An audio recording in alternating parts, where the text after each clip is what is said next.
Donc, je ne sais pas si vous connaissez la fille qu'on appelle Francine Muyumba.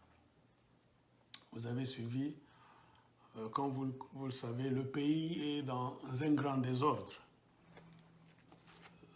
J'ai eu mal au cœur récemment en lisant les informations selon lesquelles donc Francine Muyumba, qui est maintenant sénatrice donc, dans leur mouvement de mafia de la Kabylie.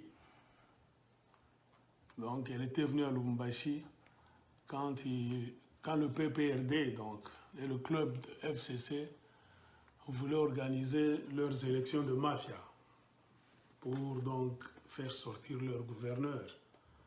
On dit Francine Muyumba était venue à Lubumbashi, elle a été logée quelque part, et il y a eu un événement, donc un incident, c'est-à-dire elle a fait tabasser donc 2 militaires sérieusement, avançant pour raison que ces militaires-là avaient volé donc ces bijoux d'une valeur de 92 000 $ américains, une montre caméra, un stylo avec caméra et une somme à part, donc 56 000 $ américains.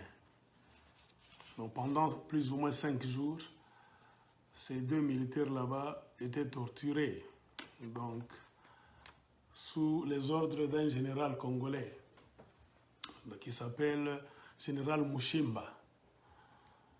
Alors je me suis posé la question de savoir où est-ce que Francine Muyumba trouve cet argent. Donc, quand il dit qu'il y avait un bijou d'une valeur de 92 000 $ américains dans son sac et 56 000 $ américains en espèces, on peut se poser la question. Non?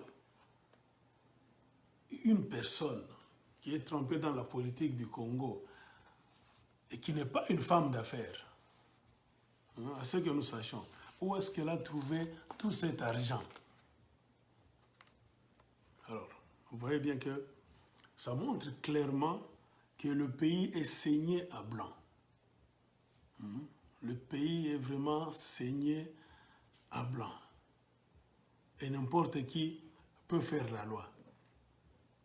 Puisque selon l'histoire, bon, elle a fait arrêter ces 2 militaires-là et elle a agi de façon que c'est comme si elle représentait, elle était maintenant la justice au Congo.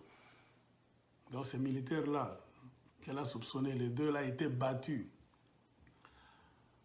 par d'autres militaires sous la direction d'un général Mushimba et de ses cousins, donc les cousins à Francine Muyumba,